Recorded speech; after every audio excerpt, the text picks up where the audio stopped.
Hi friends, आज माझ्या मुलीची फ्रेश डो पिझ्झाची डिमांड होती आणि हा पिझ्झा आपण खूप इझिली घरी बनवू शकतो. मुलीसाठी बनवता याचं मी शूट पण करून घेतलं, जेणेकरून तुम्ही पण हा पिझ्झा इझिली घरी बनवू शकाल. आणि मी तुम्हाला खरंच सांगतो, मार्केटमध्ये जो पिझ्झा मिळतो ना त्याच्यापेक्षा खूप जास्ती टेस्टी बनतो हा. घरी अवन असो किंवा नसो, दोन्ही पद्धतीने मी दाखवणार आहे हा पिझ्झा. रेडीमेड पिझ्झा बेसपासून जो पिझ्झा बनतो ना त्याच्यापेक्षा खूप जास्ती टेस्टी लागतो हा, कारण की याच्यामध्ये प्रत्येक गोष्ट ही फ्रेश बनते. जसं डो पासून ते सॉस पर्यंत प्रत्येक गोष्ट फ्रेश असते. आज मी तुमच्यासोबत या पिझ्झाचे सगळे सिक्रेट शेअर करणार आहे. चला सुरुवात करूया. आज माझ्याकडे वेइंग स्केल नाही आहे, पण मी कप आणि स्पूनचे मेजरमेंट इथे करेक्ट दाखवणार आहे, तर त्याला बरोबर फॉलो करा प्लीज. अर्धा कप कोमट पाणी आपण इथे घेतलेलं आहे आणि आणखीन टेबलस्पून कोमट पाणी आपण त्यात ॲड केलं आहे. 1 टीस्पून साखर आपण याच्यात घातलेली आहे. त्याचबरोबर 1 टीस्पूनपेक्षा थोडंसं जास्ती ड्राय ईस्ट आपण याच्यात घातलेलं आहे. पाणी कोमट असलं पाहिजे, खूप जास्ती गरम नको. या गोष्टीची आपल्याला काळजी घ्यायची आहे. याला अशा प्रकारे मिक्स करून घेतलेलं आहे आणि 10 मिनिटं झाकून ठेवलेलं आहे. ईस्ट व्यवस्थित ॲक्टिवेट झालं पाहिजे. तोपर्यंत सॉसची तयारी करून घेऊया. त्याच्यासाठी 5 टोमॅटो घेतले आहेत लाल, आणि वरती प्रत्येक टोमॅटोला क्रॉस चिरा मारून घेतलेले आहेत. उकळत्या पाण्यात टोमॅटोला आपण घालूया आणि 2 ते 3 मिनिटं उकळूया, जेणेकरून वरती जे साल आहे हे इझिली निघून जाईल. ही प्रोसेस करेपर्यंत 10 मिनिटं झाले होते आणि ईस्ट व्यवस्थित ॲक्टिवेट झालेलं आहे. बघा, याच्यामध्ये 2 कप चाळून घेतलेला मैदा आपण टाकलेला आहे. अर्धा टीस्पून मीठ घालू याच्यामध्ये. याच्यानंतर याच्यामध्ये मी 2 टीस्पून ऑलिव्ह ऑइल घातलं होतं. ऑलिव्ह ऑइल नसेल तर कुठलंही नॉर्मल रिफाईंड ऑइल पण आपण इथे वापरू शकतो. याच्यानंतर याला मी मिक्स करायला चालू केलं होतं, पण पाणी थोडं कमी वाटत होतं, म्हणून आणखीन 2 टेबलस्पून कोमट पाणी आपण याच्यामध्ये घातलेलं आहे. याचा अर्थ आपण टोटल अर्धा कप आणि आणखीन 4 टेबलस्पून पाणी आपण याच्यात घातलेलं आहे. आता या डोला कमीत कमी 3 ते 4 मिनिटं व्यवस्थित मळून घ्यायचं आहे आपल्याला. जो निओपॉलिटिन पिझ्झा असतो ना त्याचा जो डो असतो ना तो कमीत कमी 1 दिवस आधी बनवला जातो. डोला छोट्या एअरटाईट कंटेनरमध्ये डिवाईड करून ठेवलं जातं फ्रीजमध्ये, आणि मग नेक्स्ट डे बाहेर त्याला काढलं जातं, किंवा 2 दिवसानंतर पण त्याला बाहेर काढून रूम टेम्परेचरला आणून त्याचा पिझ्झा बनवला जातो. तुम्ही पण 1 दिवस आधी हा डो बनवून फ्रीजमध्ये ठेवू शकता, पण मी आता मात्र लगेच फ्रेश बनवणार आहे. 1.5 तासाच्या आत याला बनवणार आहे. थोडंसं ऑलिव्ह ऑइल लावून याला झाकून पाऊण तासासाठी ठेवायचं आहे आपल्याला. टोमॅटो 2-3 मिनिटं उकळल्यानंतर थंड पाण्यातनं याला धुवून घेतलेलं आहे, जेणेकरून याचं टेम्परेचर कमी होईल आणि सालं लवकर निघतील. सालं काढल्यानंतर मिक्सीमध्ये टोमॅटो घालायचे आहेत आणि याची बारीक पेस्ट करून घ्यायची आहे.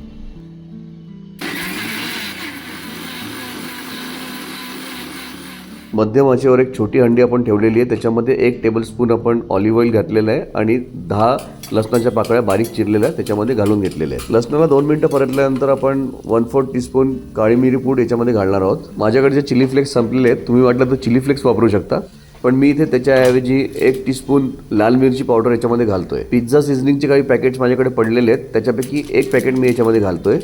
पास्ता पिझ्झा जेव्हा आपण ऑनलाईन ऑर्डर करतो तेव्हा त्याच्यासोबत आपल्याला काही पिझ्झा सिझनिंगचे वगैरे येतात ना सॅचे, त्यापैकी 1 पॅकेट मी इथे वापरलेलं आहे. त्याच्यानंतर टोमॅटो प्युरी याच्यामध्ये घातली होती. मिक्सरच्या जारमध्ये थोडंसं पाणी टाकून ते पाणी पण आपण याच्यामध्ये घालून घेतलेलं आहे.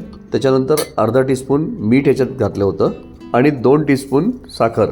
तशी तर मी प्रॉपर पिझ्झा सॉसची रेसिपी ऑलरेडी शेअर केली आहे, पण हा इन्स्टंट पिझ्झा सॉस आहे. हा एकदम फटाफट बनणार. सॉस उकळेपर्यंत मी इथे काही भाज्या चिरून घेतल्या आहेत. त्याच्यामध्ये मी मशरूम, कांदा आणि बेबी कॉर्न्स कट करून घेतले होते. मशरूमला पहिले धुवून घेतलं होतं, वरचे जे दांडे आहेत ते कट करून घेतले होते आणि थोडेसे मोठे स्लायसेस अशा प्रकारे कट करून घेतले आहेत. 2 कांदे सोलून अशा प्रकारे कट करून घेतलेले आहेत. या भाज्या चिरेपर्यंत सॉस पण व्यवस्थित उकळला होता आणि 7 ते 8 पानं बेसिलची कट करून मी याच्यामध्ये घातलेली आहेत. 2-3 मिनटं उकळून घेतलेलं आहे. याच्यामुळे खूपच मस्त फ्लेवर या सॉसला मिळतो. यानंतर एक पॅन मी गरम करायला ठेवला होता. पॅनमध्ये 1 टेबलस्पून ऑलिव्ह ऑइल घातलं होतं आणि पॅन व्यवस्थित गरम झाल्यानंतर सगळ्या चिरलेल्या भाज्या याच्यामध्ये घातल्या. त्यानंतर याच्यामध्ये मी अर्धा टीस्पून मीठ आणि 1 पॅकेट पिझ्झा सीझनिंग घातलं होतं.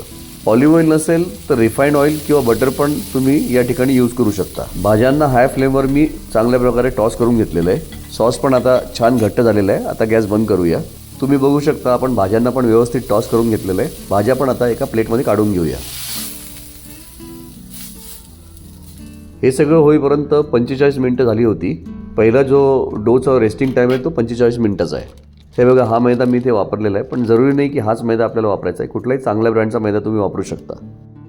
जस्ट तुम्हाला दाखवतो आहे. ड्राय ईस्ट आपण ब्लूबर्डचं वापरलं होतं, पण बाकी पण ब्रँड्स चांगले आहेत ईस्टचे, काही प्रॉब्लेम नाही आहे कुठलाही वापरला तरी.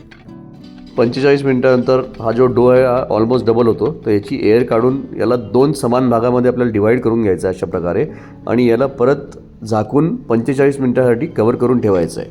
हे बघा असे हे डो तयार करून घेतले आहेत 2 भागांमध्ये. याला आता 45 मिनिटं ते 1 तासासाठी आपण असं कव्हर करून ठेवू शकतो. 45 मिनिटं झालेली आहेत. आता पिझ्झा रोल कसा करतात, स्प्रेड कसं करतात ते बघूया. खाली आपण मैदा आणि बारीक रवा घेतलेला आहे थोडा. आपण कॉर्न मिल पण इथे वापरू शकतो, म्हणजे मक्याचा जो रवा असतो ना, मक्याच्या दाण्यापासून बनवलेला, तो पण वापरू शकतो. पण जास्ती करून घरी आपल्याकडे साधा रवा अवेलेबल असतो म्हणून तोच मी इथे वापरतोय. पिझ्झा डो बिलकुल अलगद उचलून आपल्याला मैदा आणि रव्यावरती ठेवायचा आहे अशा प्रकारे आणि त्याला असं हाताने स्प्रेड करत जायचं आहे. साईडची बॉर्डर साधारणपणे 1 सेंटीमीटर ठेवायची आहे आणि मधला पार्ट असा दोन्ही हाताने दाबत दाबत अशा प्रकारे फैलवत जायचं आहे. बिलकुल घाई न करता समान प्रेशर देत जायचं आहे आणि अशा प्रकारे याला हळूहळू पसरवत जायचं आहे. खाली जो आपण रवा आणि मैदा वापरतोय ना, त्याच्यामुळे डो खाली चिटकत नाही. सगळ्यात आधी अवनमध्ये याला कसं बेक करतात ते बघूया. अवनच्या ट्रेला सगळ्यात आधी ऑलिव्ह ऑइल लावून घ्यायचं आहे आणि हाताने स्प्रेड केलेला हा पिझ्झा जो बेस आहे तो आता आपण घालूया या ट्रेच्या वरती. जो डोचा थिकनेस आहे हा समान असला पाहिजे मध्यभागी आणि सगळ्या बाजूनी, तेवढं बघायचं आहे आणि फोकचा वापर करून अशा प्रकारे छिद्र करून घ्यायची आहे. हा सॉस मी या भांड्यात काढून याला थंड करून घेतलं होतं. आता हा सॉस या पिझ्झा बेसवरती स्प्रेड करून घ्यायचा आहे. कलर किती छान आलेला आहे बघा आणि याचा थिकनेस पण एकदम प्रॉपर परफेक्ट झालेला आहे. हा वेगवेगळ्या कंपनीचा डाईस मोझरेला ब्लेंड येतो, तर तो सगळ्यात आधी आपण खाली स्प्रेड करून घेणार आहोत. याच्यावरती घालणार आहोत आपण टॉस करून घेतलेली भाजी आणि या भाज्या आपल्या आवडीप्रमाणे आपण कमी जास्ती करू शकतो. कलर्ड पेपर्स, ॲलेपिनोज, ऑलिव्हज या सगळ्या गोष्टी पण आपण याच्यावरती घालू शकतो. चेरी टोमॅटो कट करून मी याच्यावरती अरेंज करून घेतलेले आहेत. याच्यावरती मी 2 टेबलस्पून फेटा चीज घालणार आहे. हे ऑप्शनल आहे. तसं थोडं सॉल्टी असतं हे चीज आणि बकरीच्या दुधापासून बनतं आहे आणि खूप छान लागतं हे बेक झाल्यानंतर. मला आणि माझ्या मुलीला हे आवडतं म्हणून मी घालतो आहे, पण हे बिलकुल ऑप्शनल आहे.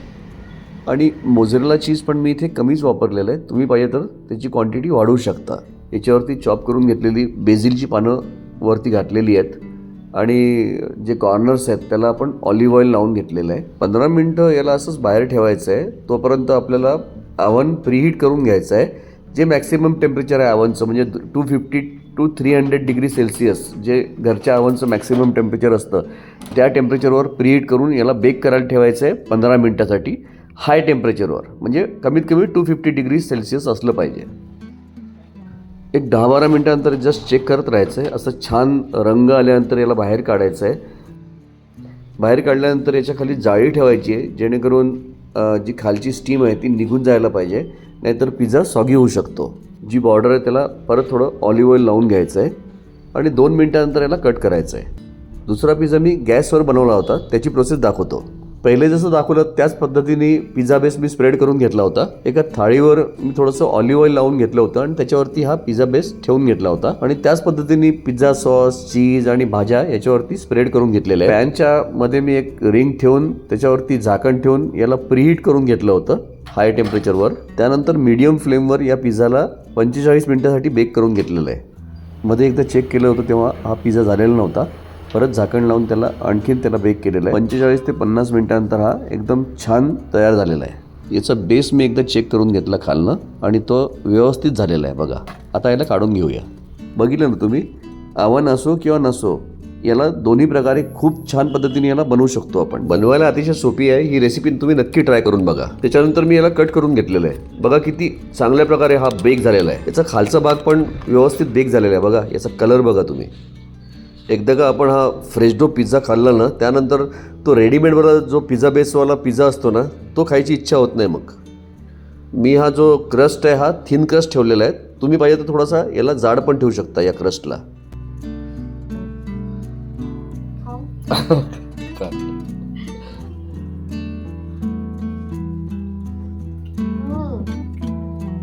It's really good.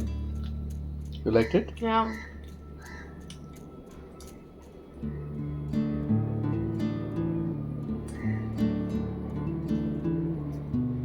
आजचा या फ्रेश डो पिझ्झाचा जर व्हिडिओ आवडला तुम्हाला तर लाईक करा, कमेंट करा, शेअर करा आणि देव्स किचन मराठीला अजून सबस्क्राईब नसेल केला तर ते पण करून घ्या आणि बेल आयकॉन जरूर दाबा. व्हिडिओ पूर्ण बघितल्याबद्दल तुमचे खूप खूप आभार. जय हिंद, जय महाराष्ट्र, वंदे मातरम, भारत माता की जय.